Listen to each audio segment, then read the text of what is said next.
Hello and welcome back to the Daily Brew, the devotional where every day we try a new brew and see what God is brewing for us in the Bible. Yes, it's cheesy, but it's true. And you have caught us on day 174. So if this is your first one, go back to the beginning because it is a Bible in a year plan. We want you to start from the beginning so that you can finish well. It's tea week this week. We've got a very exciting tea that I'm going to be honest, I've been looking forward to trying all week. I've saved the best single serve Dilmah tea till last. I'm in Auckland, Harry's in Brisbane, you are where you are, and we're digging into a brew and the Bible today. But let's see where the Bible takes us before we get into that brew. We're going to be looking at Psalm 77, verse 10 to 20, Acts 15, verse 22 to 41, 1 Kings 11, verse 14 to 43, and chapter 12, verse 1 to 24. So, those are our scriptures. Make sure you read them. That's a really, really important part of what we're doing here today. But let's get into our single serve Dilmah tea, which today is the naturally spicy berry. I'm pretty excited about this. The ingredients are many. They've even got 0.5% of sunflower flowers. We've got lemon, nutmeg, elderberry, cardamom, ginger root, orange peels, raspberry, strawberry, blueberry, blackberry, cinnamon, and hibiscus. So that's a very berry tea. Hopefully, it's a little bit spicy as well. Naturally spicy berry tea. It's been brewing for a wee while. I'm excited to try it. Unfortunately, it's not super duper fragrant. If you're watching on YouTube, my coaster, which is not an expensive coaster, keeps getting stuck to the bottom of my mug. So that just fell off. But here is my naturally spicy berry. Not super duper fragrant unless I give it a really good whiff, and then it's got some good stuff in there. So hopefully it tastes really good. Let's see, shall we? All right, let's go. Ooh, okay. I like this one because what you've got is you've got like a general berry tea. If you've ever tried like a berry tea of any kind, it tastes like that. I don't have a distinguished enough palate to be able to tell you how much hibiscus is in here, but there is a little bit of a spicy something like a bit of a cinnamon. I think it's that cinnamon and cardamom situation going on, but it feels a little bit like if you were going to make like a cinnamon spiced berry pie. That's the kind of flavors you'd be putting into it. So I thoroughly enjoyed that. Well done, Dilmah. You got me in the end. We're going to head back tomorrow for a can or bottle. Super store-bought can or bottle is what we call it. But enough of the brew. Let's get into the Bible. Do you have a best friend? As adults, I think it's a little bit harder to answer that question. For kids, it's easy. I had a best friend when I was 5. We used to go everywhere. She was awesome. And one day at lunchtime, I convinced her because I thought it was cool. I convinced her to give me one of her ADD meds. She had this cool little pill box with an M for Monday and a T for Tuesday and a W for Wednesday. And I was like, hey, it's Tuesday. You can have your Tuesday one. Can I have your Wednesday one? And I convinced her that she should give it to me. Now, if you don't know much about Ritalin, if you don't have ADD and you take Ritalin, it has the opposite effect. And so my poor mother realized quite quickly, as did my friend's mother, that this had happened because my friend went home and there was no pill in her W compartment. The moral of this story is this: you have to be careful who you surround yourself with. My poor 5-year-old friend should have picked better friends. But it is important in our lives who we partner with, who we surround ourselves with, because human relationships are incredibly important. My grandma used to say, and I'm sure you've heard someone say this, maybe your own grandma, show me your friends and I'll show you your future.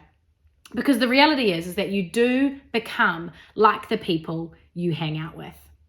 The Bible also says that it is not good for man or humankind to be alone. It was one of the first things he said about his creation. He said, it is good. And then not long after, he said, it is not good for humankind mankind, man, to be alone. And so today we see partnerships, we see friendships, we see human relationships in all of our passages. In our psalm, it starts off by remembering God's great works. It's an overview of the Israeli history, including his works with the Israelites in the wilderness. In verse 20, it says, "You led your people like a flock by the hand of Moses and Aaron." Moses and Aaron. They weren't just brothers. They were a leadership partnership. Moses was the leader, but Aaron was responsible for the communications and the leading of the worship of the Israelite people. You see, even Moses needed a helper. It is not good for man to be alone. And so when God created Adam, he recognized that he needed a helper in Eve. And so he created women to come and be alongside man. Adam, Eve, partnership, leadership, connection, helper is what we all need. Even Moses needed a helper. And then in Acts, we see Paul and Barnabas, a great partnership, but they're having a little scrap. See, this has always blown me away because two of the most influential leaders in the early church, the most spirit-filled, the miracle-seeking, breakthrough-bringing, couldn't settle what seemed like such a petty argument. I read somewhere, when the calling is divine, the signs and wonders are miraculous. The people, the relationships are still human. And that's a great reminder for anybody out there who thinks that their pastor is close to God, or maybe who thinks that they themselves is close to God. While the calling is divine, the people are still human. And in our situation today, we read that Paul and Barnabas split up. But in at least their wisdom, they still went out 2 by 2. They didn't go alone. Barnabas went with Mark, Paul went with Silas. Now, there is supporting evidence that Barnabas and Paul may have reconciled, and I really do hope so. If they didn't here on earth, you betcha they've reconciled in heaven.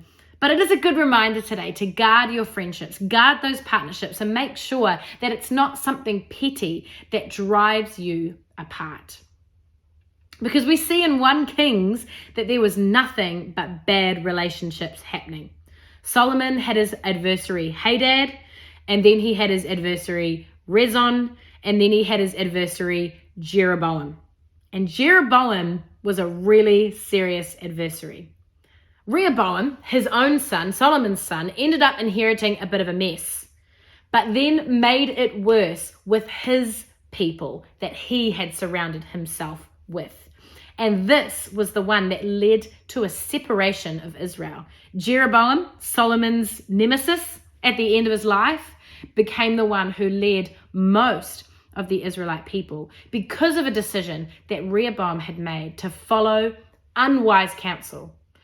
The mates, the people that he loved, the people that told him what he wanted to hear, he surrounded himself with those people, and it set him down a very bad path. Be careful who you surround yourself with. My grandma said it, and I'll say it to you. Show me your friends, and I'll show you your future. I want to encourage you to just take a little bit of a note of who you are spending your time with at the moment.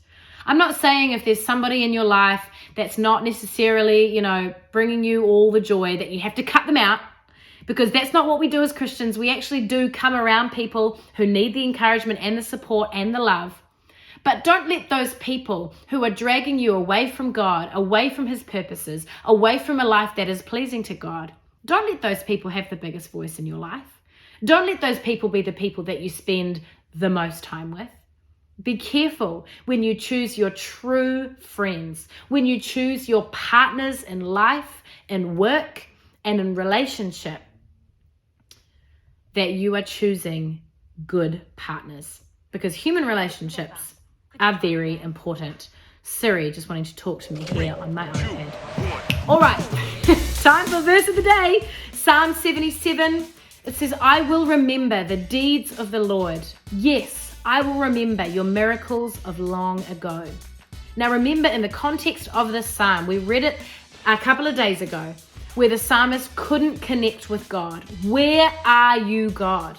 This is what he comes back to say. I will remember the deeds of the Lord, the miracles of long ago. When you're in that space and you're saying, where are you, God? Remember who he is. Bring to mind what he has done. It doesn't even need to be what he has done in your life. I know that he's done amazing things in your life, but you can bring to mind what he has done, miracles long ago. If you're discouraged, if you feel like, God, where are you? Open up the word of God and see his miraculous power being outworked. We read these stories and it's the same God that we seek and we serve and we get to be in relationship with today. There is never a good reason to give up on God. And so when you're feeling, God, where are you? Make sure that you remember who he is and what he's done. All right, that's it today for the Daily Brew. Thank you so much for having me.